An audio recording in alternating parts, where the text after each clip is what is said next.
Tahan, walang kasinungalingan, serbisyong totoo lang. Ang House Bill 4244 o ang Reproductive Health Bill, pinakamainit na panukalang batas na pinagdidebatihan ngayon. Sa mga nagsusulong, ito ang kasagutan sa laganap na kahirapan, lumulobong populasyon at kalusugan para sa mga kababaihan.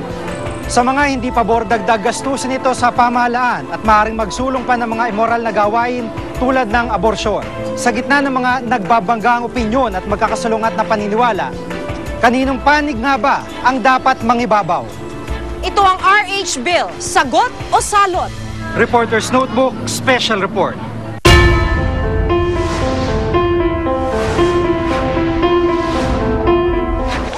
Ang pinaka-kontrobersyal at pinag-uusapang panukalang batas sa kasalukuyan.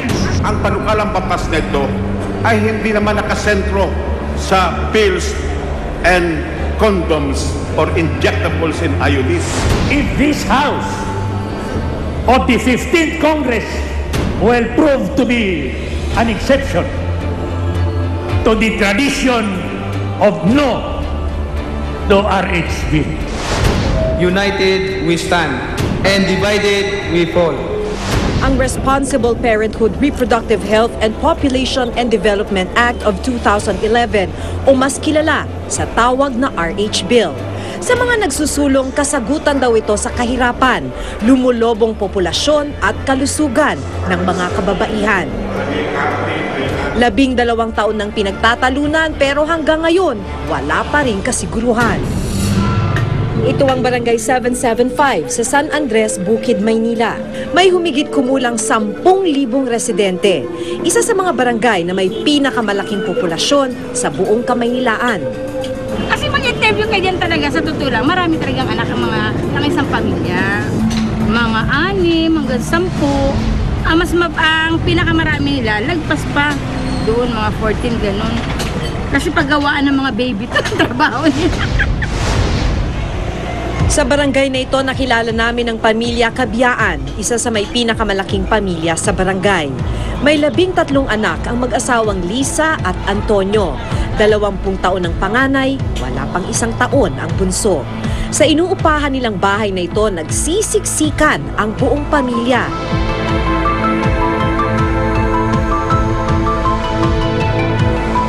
Pero hindi pa rito nagtatapos ang pagdagdag ng kanilang bilang. Ipinagdadalang tao kasi ngayon ni Aling Lisa ang kanilang ika-14 na supli.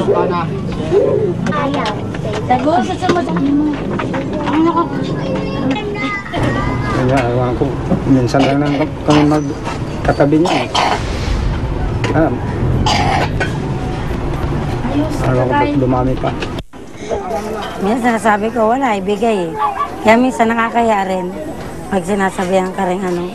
Kasi talagang, kumbaga, buong buhay ko, inano ko na sa kanila eh. Kumbaga, sinakripisyo ko talaga silang alagaan lahat. Yun nga lang yung magandang kinabukasan, hindi ko pa naibigay. Wala, mahirap eh. Nahihirapan kami pareho mag-asawa. Hindi gumagamit ng contraceptives si Aling Lisa. Pero nang isilang ang kanilang pang-8 anak, binalak niyang magpatali. Ngunit hindi ito natuloy dahil sa ibinabang ordinansa sa Maynila na humihikayat ng natural na paraan ng family planning sa panahon ni dating Mayor Lito Atienza. Nagban yun sa mga ospital, hindi na sila naglaligate. So di bali ngayon panghuli yung pang 13, dapat nagpapaligate rin ako. Eh ano, hindi ako inopera, hindi kagad ako nilaigitan. Nangyari, pinauwi muna ako. 1 week daw muna bago ako bumalik. Eh wala na, pag ako nakauwi na ng bahay, wala na, hindi na ako makaano. Ang usapin ng contraception o pagpigil sa pag-anak ay isa sa mga tampok sa diskusyon ng RH Bill. Sa ilalim ng panukala, hindi lamang natural family planning ang isusulong ng Estado, kundi maging ang paggamit ng makabagong paraan gaya ng contraceptives, injectables at intrauterine devices o IUDs na popondohan ng gobyerno. Yun daw RH Bill is Reproductive Health Bill. That's a lot of baloney to call it Reproductive Health Bill. How can it be reproductive? Precisely, it doesn't want reproduction. Pwede ba? So basically, ang sinasabi natin dito, dapat bigyan ng free choice. At pag sinabi natin free choice, merong informed choice yung ating kababaihan, mga kalalakihan, pagdating sa issue ng reproductive health. Ang usapin ng moralidad ay isa sa mga mainit na isyong kaugnay ng paggamit ng contraceptives. Para sa mga hindi pabor sa RH Bill, aborsyon o manong maituturing ang paggamit ng mga ito.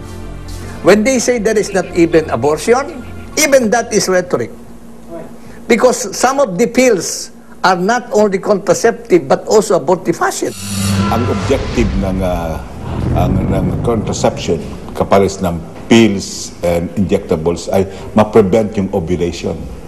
Kung hindi nagpo-produce ng egg ang isang babae, walang fertilization na mangyayari. Kulang fertilization, walang fetus, at kung walang fetus, walang abortion. 1998 nang unang ipanukala ang RH Bill. 7 beses nang binago ang pangalan sa mga nagdaang kongreso. Pero tila pahirapan daw na maipasa ito dahil umano sa mariing pagtutol ng simbahang Katoliko.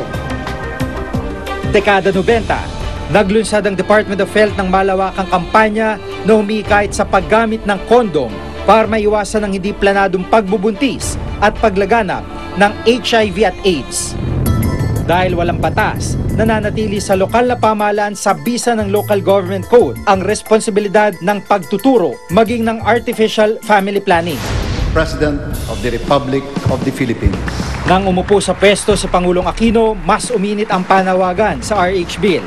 Yung Estado may responsibilidad na paalala sa mga magiging magulang na meron silang obligasyon sa kanilang mga anak. Ngayon, meron po tayong kalayaan sa simbahan, meron po tinatawag na free will. Tayo po ay may mga freedoms is right in the Constitution. Pagtapos mag-educate ng Estado, nasa konsensya ng bawat mag-asawa kung paano nila palalakihin yung mga anak nila, gaano kalaki yung kanilang pamilya, dahil sila rin makakaalam na kung anong kakayang. Yun ang sinasabi. RH Bill is a confession of incompetence of leadership. Why? Because look, China ang daing tao, maunlad. Singapore, kukunting tao, maunlad.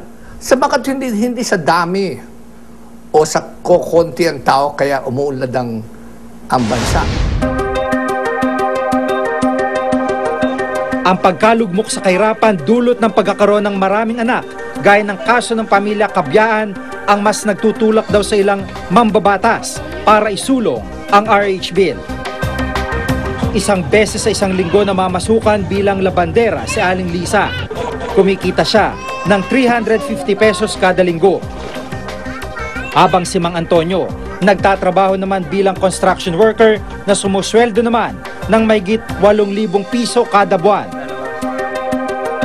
Sa kabila ng dobleng pagkayod, aminado silang kulang na kulang pa rin ito para buhayin ang kanilang malaking pamilya. Bawa, katulad ko, nangungupahan lang ako. Ang hirap kong umanap ng bahay. Kasi pag nangungupahan ka ngayon, tinatanong kagad kung ilan ang anak mo. Siyempre ako, marami akong anak. Wala. Kumbaga, wala talagang ibang umaano. Meron maliit na bahay, hindi naman kami kasya. Ibang mga anak ko nakikitulog sa ibang bahay, ganun. Sa buong mundo, pang-12 Pilipinas sa mga bansang may pinakamalaking populasyon, pang-7 sa buong Asya. Gayunman, wala raw direktang pag-aaral na nagpapakita ng epekto sa dami ng populasyon sa kahirapan ng bansa. Yung mga nagsasabi na if population grows, poverty will increase, there will be a lot of problems with the economy. Maling-mali, because scientists for the last 200 years have shown that population growth is a very positive contributor to economic development. Ang problema ay ang poverty, ang dahilan ay mga economic policies na maling-mali, lalong-lalo na neglect natin ang countryside and rural development. Unang-una, this is not a population control measure. Wala akong demographic targets na sinasabi. Hindi natin sinasabi na ito ang kailangan natin population growth rate. Wala pong nakasulat dyan.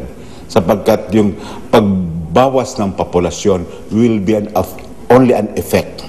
a consequence, a logical consequence ng pagpairal ng reproductive health at tamang family planning.